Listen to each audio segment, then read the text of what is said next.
A round of applause. Brother Jared. Kabigyan na lagi picturean balhin na doon.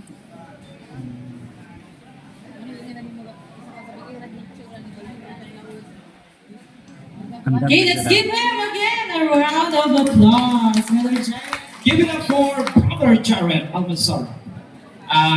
Gising pa ba kayo mga kapatid? Nagulat ako, akala ko si Pastorato Ronnie ang una. Ako pala, sarap na ng higa ko doon sa likod. God is good? All the time? Palakpakan natin ang Panginoon.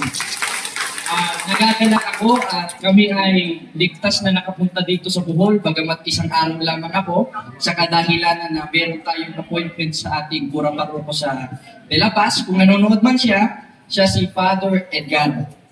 Ngayon, i-share ko lang ang aking istorya, bagamat yung iba'y alam na una, ako ay naloko sa ang dating daan o buhos na relihiyon na iniregister ni Mr. Eliseo Soriano na napakadaming pangalan. Pero balik tayo sa umpisa. Kung baga nagbabasa ng libro, hindi naman pwede doon na agad tayo sa gitna mag-uumpisa eh. Kamang-mga naman masyado yun. At mag-uumpisa tayo, pupunta tayong gitna at matatapos tayo sa huli. Ngayon, noong 2005, ako po'y pinanganak sa Binyang Laguna. Katoliko talaga, ang aking nanay, ang aking tatay, bagamat babaero, nilayasan kami, ay patuloy pa rin ako at lumaki ako sa aking lola. Ang aking lola is a devoted Catholic. Katoliko talaga sila. May Santo Niño kami, may Nazareno kami, at nung ako'y maliit-liit pa, ginagawa kong kutsi-kutsihan. Pinaikot-ikot ko. At nung kami naman ay nalipat dito sa San Isidro, meron kaming kapitbahay na ministro, mga gagawa. Hindi ko na lang papangalanan dahil pagpunta ko sa Naiya, ang pangalan ko, nakakatakot na. Mag-ingat tayo. Gaya nga ng nasa 20-28 ng gawa, ang sabi ng mga apostoles, ingatan ninyo inyong sarili. Sa papaanong paraan? Sa 24:13 ng Mateo, kung tayo magtitiis hanggang wakas. Kaya tayo, tiis-tiis lang. Wala mang makain, tiis-tiis lang. Kaya namayat ako. Kakatiis. Kaya ngayon, nung nakausap ako ng aming kapitbahay na iglesia ni Manalo, doon ako nag-umpisa na magbasa ng Biblia. Oo nga, totoo nga, no? Pinabasa sa akin. Clinton, ano po ba yung tunay na iglesia? O ito, sumama ka sa doktrina namin, sumama nga ako. Pero wala akong interest.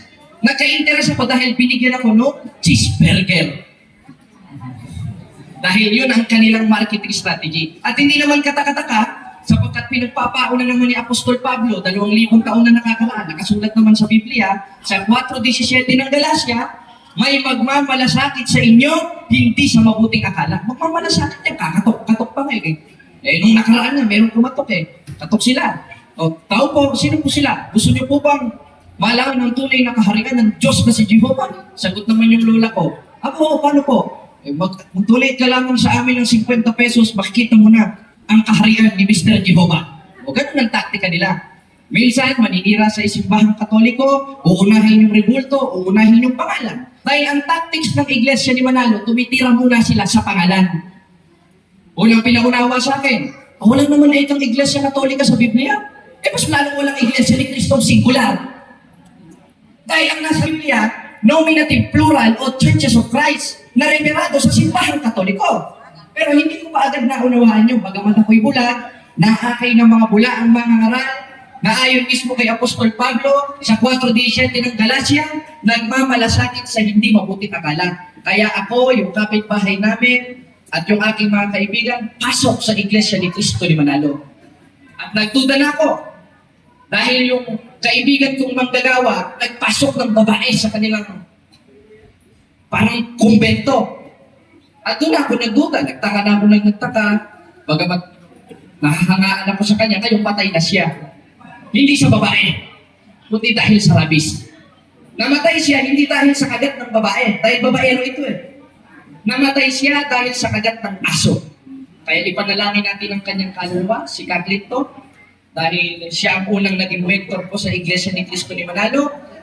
At sa sobrang talino niya, ang naituro niya sa aking talata, 16:16 ng Roma at 8:40 ng Juan. Ayun ba?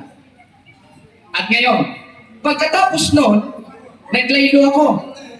Parang medyo naging ateista ako at nawala ng bilib sa Diyos dahil nakita ko ang aming maestro, nagpapasok ng babae, nagpapasok ng mga alak-alak dun sa kanilang parang kumbento. Nakapanood naman ako ng programa ni Mr. Eliseo Soriano, yung Ang Dating Daan. Pag-bumad pa lang, gago! Agad ang sinabi. Mura agad ang sinabi. Sabi ko, maayos ito May ganito palang nangangaral.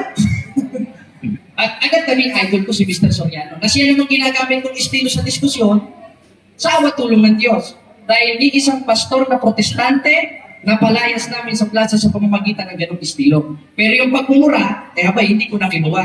Ang sabi nga ni Apostol Pablo sa unang Tesalonica 5:22, layuan ang bawat anyo ng masama at subukin ang lahat ng bagay. Kaya wala na masama kung susubukin natin yung estilo. Basta huwag lang yung mura. Huwag lang yung mabahang bunganga ni Mr. Soriano. Dahil baka makahawa pa ako sa aking mga kapatid. Dahil ang masamang kasama sa 15:33 ng unang Korinto, sumisira ng magandang ugali. Kaya nung una, nasira ang ugali ko, naglaylo ako sa Iglesia ni Cristo ni Manalo, at naging basagulero. Dahil sa kanila. Kaya lahat, hinahamon ko ng suntukan. Sa palengke, sa kanto, ako ang laman ng barangay. Kaya kung nanonood man yung kapitan sa aming barangay, siguro, mayapa na rin yun, si Kapitan Boy Marpil, kilala niya ako dahil ako ang pabalik-balik sa kanila noong 2020 hanggang 2021. At sunod noon, naanib na ako sa Iglesia ni Soriano o tinatawag na Ang Dating Daan o Iglesia ng Diyos kay Cristo Jesus. Malaman, at nakasalamuha ko rin si Daniel Rason, ang kanilang kinikilalang sugo, na bagamat ngayon ay patay na si Eli Soriano, siya lang pumalit. Hindi na sugo, subo na. Dahil yung mga miyembro, nakasubo na. Katakot-takot na target, katakot-takot na pera, katakot-takot na mga assignment na pinapagawa nila na hanggang ngayon pabigat pa rin sa kanilang mga miyembro. Kaya ako, naglaylo rin sa kanila, bagamat kinikilala ko sa sugo. At yung iba pa, yung mga KNP, sila Mel Magdarao, yung nakausap ni Father Darwin, kilala ako niya. Sila Joseph Malyari, nakasama ko yan. Pero simula noon, lumabas na ako sa kanila. Sa kadahilanan na yung itinuturo ni Daniel Rason, iba na sa itinuturo ni Mr. Eliseo Soriano. Bakit? Dahil nung panahon ni Mr. Eliseo Soriano, pwede ang diskusyon. Kaya nakakalat-galat sila. Ang top na nakakalaban nila yung SPMS o yung St. Peter's Man Society. Sila Mr. Froilan Garza, iba pa, hindi ko nakilala yung iba, mga ulyanin At yung iba-iba po nilang mga debatidor. At simula nung buhay pa si Eli Soriano at nung namatay na, iniba na ang aral. Ang dami nang nagtaka. Maski ako nagtaka na rin, nagtanong ako sa manggagawa, bawal magtanong sa kanila Samantalang yung tunay na Kristiyano, sa 3:15, sa unang Pedro, handa dapat sa pagsagot. Doon na kami nagkaroon ng pagdududa nung ako'y naanim sa Iglesia ni Soriano o tinatawag na Members Church of God International. Hindi lang ako, kundi kami ng mga kasama ko. Sabi ko, bakit ganito na tinuturo dito? Hindi na ito tinuro ng ating dakilang sugo si Mr. Soriano. Dahil ang pagkakilala namin doon, sugo, alagad sa Ginoo, alagad sa Diyos. Pero may ginagawa pala siya na hindi nasanggaling sa Diyos at yun ang pakikiapit sa kapwa lalaki na siyang gawa ng laman sa 5:19 ng Galacia. Kaya napapagtanto nyo, talagang ang lambot niya kumilos. Sino po nakapanood ng Ang Dating Daan? Ayun, si Bruno. Kaya makikita nyo, lambot-lambot siya kumilos. Kaya ang iglesia naman ni Manalo, pinaparatangan siya na bakla, pero itinatago lang naming mga member. Pero alam namin sa sarili namin na si Mr. Eli Soriano ay bayot talaga. Bakla talaga. Tinatago lang namin. Kaya yun ang nahawa sa akin. Kaya yung kilos ko minsan, pag tayong pag-diskusyon, bakla na rin. Kaya yung nakadiskusyon ko si Bro Janto Alabado, ang akala ni Bro Janto, bayot rin ako. Mapapansin nyo. Kaya yun, balik tayo sa istorya. Kami ay liwaliw at kami ay umalis nung namuno na si Daniel Rason. At gumawa kami ng sarili naming grupo at ako ang namuno at ang pangalan ay Iglesia ng Diyos kay Cristo Jesus. Katulad rin ng kay Eli Soriano, ang kinikilala namin suko, si Eli Soriano. Ang kinikilala namin propeta, si Eddie Soriano. Pero ako ang nagtuturo sa kanila. Ngayon, ako rin ang naging kanilang debatidor at inihahain lalo na sa mga CFD. Kaya kung napanood niyo po yung punto por punto noon, kadalasang kamurahan ko si Bro Jando Alabado. Halos kada papasok ako sa Zoom, walang araw na hindi kami nagmumurahan ni Bro Jando Alabado na sa pagkapikon ko, tinataas ko na lang ang aking talampakan. Galit na galit siya. Talagang high blood sa akin ito, si Bro Jando noon. Halos baka magsuntukan pa nga kami kung nagkataong talagang magkalapit kami noon at hindi sa Zoom. Ngayon, nagkahamunan kami. Gumawa kami ng tema dahil ang akala ko, ang makakalaban ko ay si Father Darwin Gitgano. Dahil kami mga MCGI, talagang high blood kami kay Father Darwin Gitgano. High blood kami kay Father Darwin.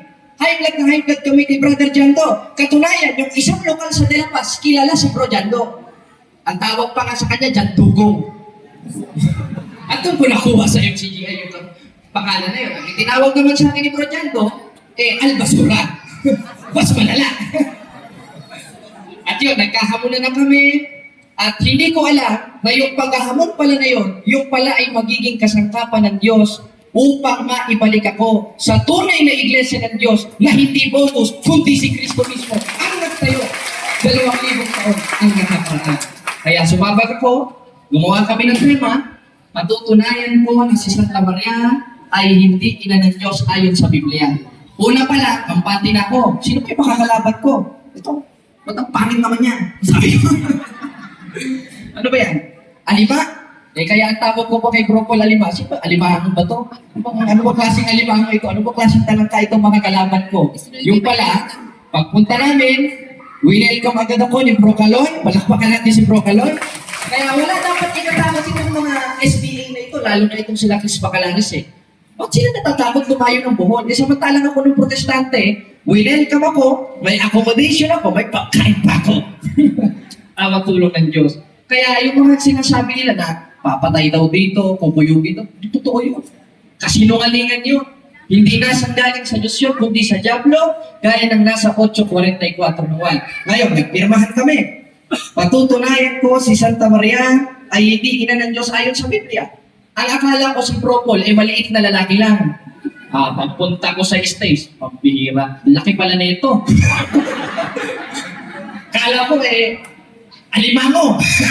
Alima pala. Simula no, ninervyos ako ng gusto. Nanlamig ang kamay ko. Sabi ko, bakit ganito ang nararamdaman ko?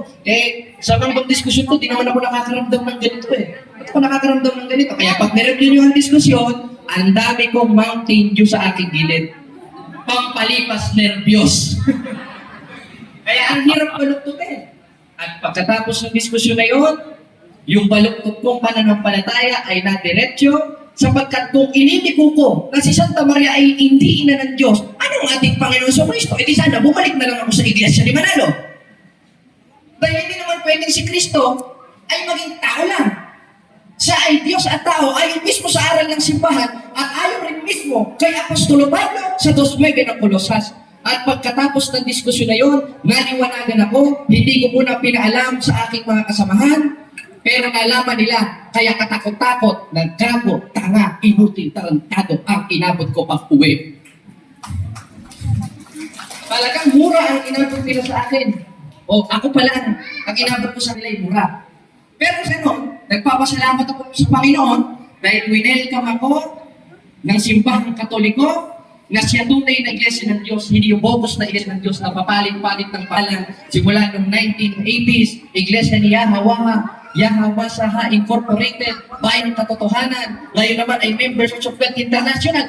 Ano ba talaga? Ang sasabihin dito sa mga kawikan, ang mabuting pangalan magiging piliin. Ba't ang papangit ng pangalan na pinipili ni Mr. Soriano? Tapos ngayon naman, namatay yung Soriano, nabubulok ng tawad sa Brazil, bago na naman ang pangalan, MCGI Cares. Kaya maghahanap tayo ng prometra, wala sa Biblia. Kaya, lakit pasasalamat ko sa Diyos, noong ako'y bulag pa sa pamamagitan ng diskusyon na yon, sa pamamagitan ng CFD Diocese of Tagbilaran, naliwanagan ako at naibalik sa tunay iglesia ng Diyos na siyang haligi at saligan ng katotohanan sa 3.15 ng unang Timoteo. Kaya salamat sa Diyos mga kapatid, kala Bro Kenneth at kay Bro Jando, na dati tawag ko ay Jandugo, nawala ako sa pagkabulag, nalaman ko ang katotohanan na ayon mismo sa Biblia na siyang magpapalaya sa inyo. Amen?